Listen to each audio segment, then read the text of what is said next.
Halo semua, selamat datang di materi produk wisata. Kali ini kita akan membahas pengertian dari produk wisata beserta beberapa subtopik yang akan kita pelajari pada video ini. Yuk langsung disimak dan jangan lupa dicatat ya. Produk wisata itu apa sih? Produk wisata adalah kombinasi dari elemen berwujud dan tidak berwujud seperti sumber daya natural, atraksi wisata, fasilitas pelayanan, dan aktivitas di sekitar destinasi wisata yang dapat menciptakan pengalaman kepada wisatawan, termasuk di dalamnya aspek emosi yang dirasakan oleh wisatawan. Terdapat tingkatan produk wisata. Yang pertama adalah specific level, yaitu produk wisata yang ditawarkan oleh satu pelaku bisnis wisata. Misalnya, produk wisata yang ditawarkan oleh sebuah maskapai penerbangan. Yang kedua adalah generic level, yaitu pengalaman menyeluruh yang didapatkan oleh wisatawan sejak ia memulai perjalanan hingga ia kembali pulang ke daerah asalnya.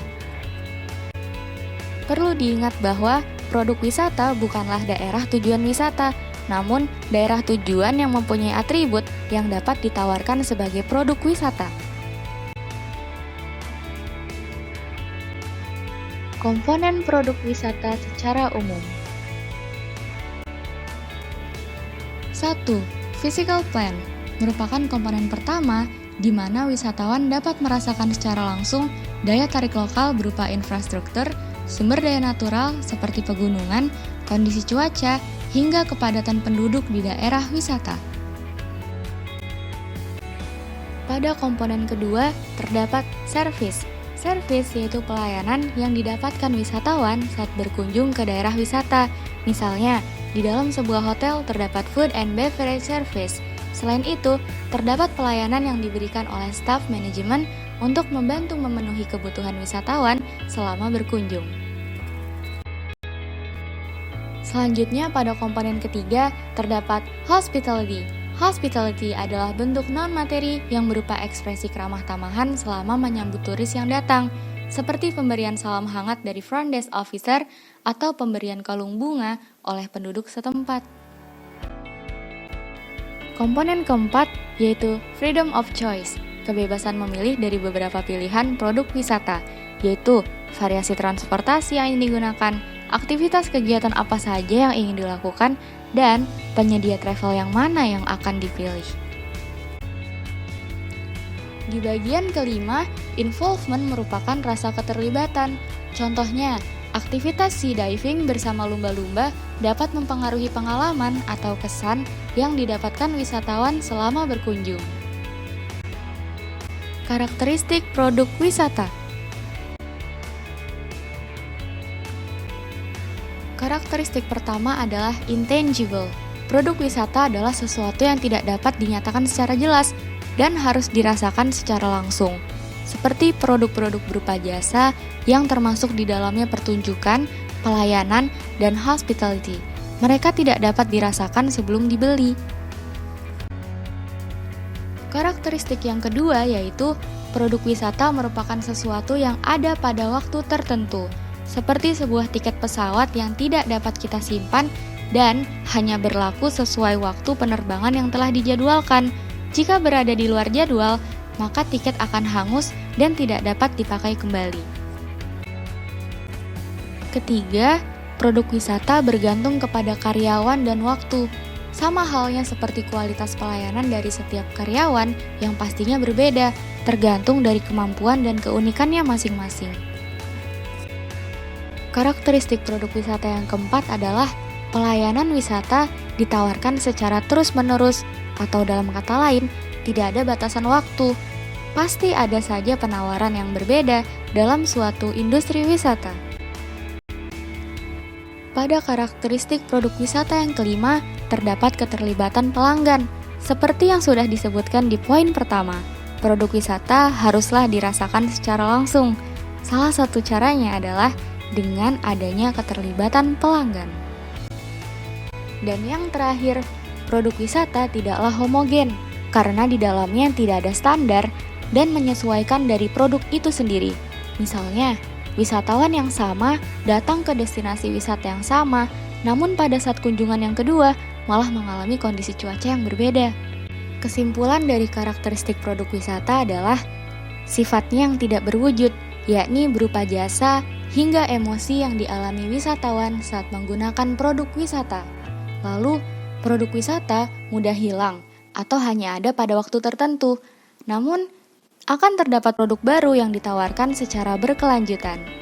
Produk wisata juga bergantung kepada kondisi karyawan, keterlibatan pelanggan, dan tidak adanya standar yang sama dari suatu produk. Masuk ke aktivitas wisata. Yang pertama yaitu C.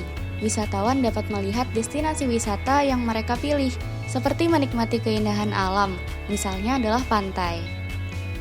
Yang kedua, terdapat Do. Jika destinasi wisatanya adalah pantai, wisatawan dapat menikmati sajian kuliner di tepi pantai.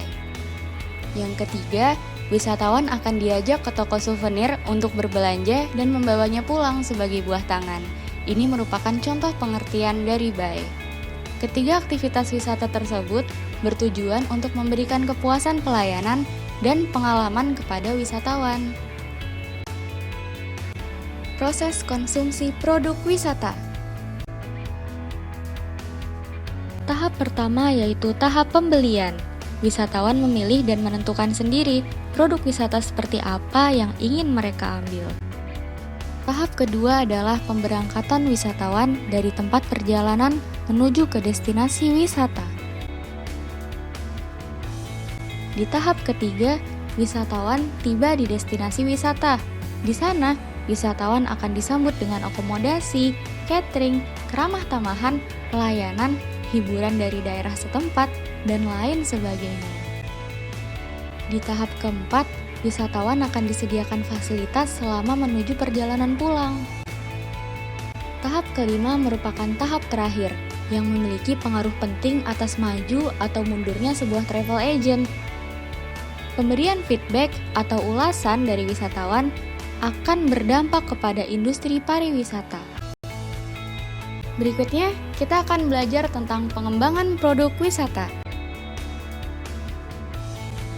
Sekarang adalah bagaimana cara mengembangkan bisnis pariwisata agar dapat terus berjalan. Hal pertama yang dilakukan adalah mengenali dahulu segmen pasar yang ingin kamu ambil. Semuanya harus terperinci agar bisnis travel kamu berfokus pada tujuan yang jelas. Yang kedua, kamu dapat menciptakan pengalaman wisata dengan menerapkan 3 aktivitas wisata yang telah kamu pelajari, yaitu aktivitas wisata yang dapat membuat wisatawan melihat keindahan pantai atau menyaksikan secara langsung pinguin di kebun binatang. Untuk menciptakan pengalaman wisata, wisatawan harus terlibat langsung dengan produk wisata. Maka, siapkanlah servis atau atraksi yang dapat diberikan kepada wisatawan.